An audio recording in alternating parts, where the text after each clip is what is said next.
Hi guys, this is me, Asma, presenting here Agricultural Revolutions in India from class 10C.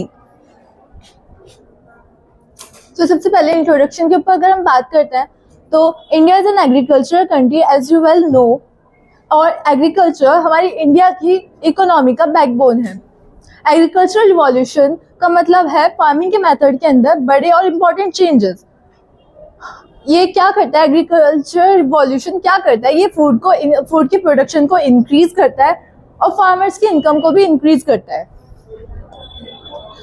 Different revolutions focus करते हैं different products के ऊपर, different उनका M होता है, उनका फोकस अलग होता है, उनकी सब चीज अलग होती है, लेकिन एम एक ही होता है, वो होता है प्रोडक्शन बढ़ाना और फार्मर्स की लाइफ को इम्प्रूव करना।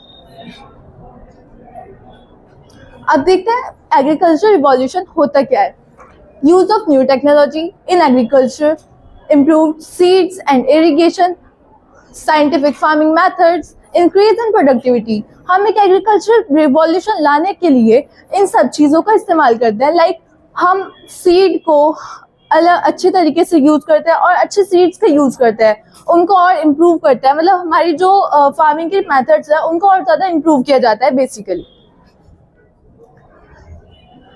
जो मेजर एग्रीकल्चर रिवॉल्यूशंस हुए थे इंडिया के अंदर वो थे ग्रीन रिवॉल्यूशन जो कि फूड ग्रेन्स के लिए हुआ था, व्हाइट रिवॉल्यूशन मिल्क के लिए हुआ था, ब्लू रिवॉल्यूशन फिशरीज के लिए हुआ था, येलो रिवॉल्यूशन ऑयल सीड्स के लिए, पिंक मीट एंड अनियन के लिए, गोल्डन फ्रूट्स एंड हनी के लिए, ब्राउन कॉफी एंड कोकोआ के लिए, सिल्वर एग्स के लिए, रेड टोमेटो के लिए, and last but not least evergreen sustainable farming के लिए।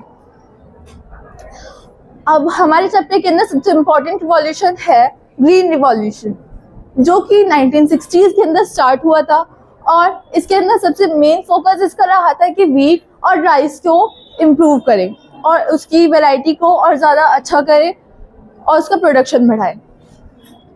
इसके अंदर हमने क्या किया था, HIV सीड्स का यूज़ किया था, फर्टिलाइजर्स का यूज़ किया था और इरिगेशन को और ज़्यादा इम्प्रूव किया था। और इसने क्या किया था, इंडिया को सेल्फ सफिशिएंट बनाया था फूड ग्रेन्स के अंदर। और जो अदर इम्पॉर्टेंट रिवॉल्यूशंस है वो है वाइट रिवॉल्यूशन जो कि मिल्क की प्रोडक्शन को इंक्रीज करने के लिए हुआ था, ब्लू रिवॉल्यूशन जो कि फिशरीज के डेवलपमेंट के लिए हुआ था, नेक्स्ट येलो रिवॉल्यूशन जो कि ऑयल सीड की प्रोडक्शन को बढ़ाने के लिए हुआ था, नेक्स्ट गोल्डन रिवॉल्यूशन जो कि फ्रूट्स एंड वेजिटेबल्स को इम्प्रूव करने के लिए हुआ था। अब हमने ये तो पढ़ लिया कि रिवॉल्यूशन, एग्रीकल्चर रिवॉल्यूशन इंडिया के अंदर हुए थे, कौन कौन से हुए थे और क्या क्या उनका एम था, क्या क्या उनका फोकस था। बट इसके कुछ एडवांटेजेस भी थे, इसके कुछ डिसएडवांटेजेस भी थे। अब वो हम पढ़ते हैं। एडवांटेजेस के अंदर आते हैं, इन्होंने फूड प्रोडक्शन को इंक्रीज किया है, इन्होंने एम्प्लॉयमेंट जनरेशन बाय जनरेशन को बढ़ाया है, इन्होंने रूरल इकोनॉमी की ग्रोथ भी करी है और फार्मिंग टेक्निक्स के अंदर इम्प्रूवमेंट भी बहुत हुई है। बट इसके कुछ डिसएडवांटेजेस भी रही हैं, लाइक इसके अंदर केमिकल्स का, पेस्टिसाइड्स का बहुत ज़्यादा ओवर यूज़ किया है लोग बाग ने।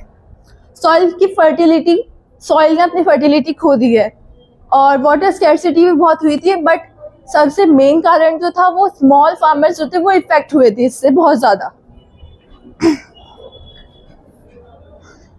In the end of my PPT the conclusion is agriculture revolution ने इंडियन इकोनॉमी को तो चेंज किया, बट उसके साथ कुछ ना कुछ डिसएडवांटेजेस भी थे, कुछ ना कुछ एडवांटेजेस भी थे।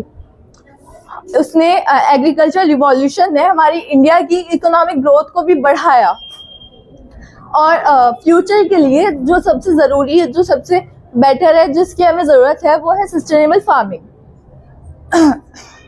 Agriculture will continue to shape India's development. Thank you.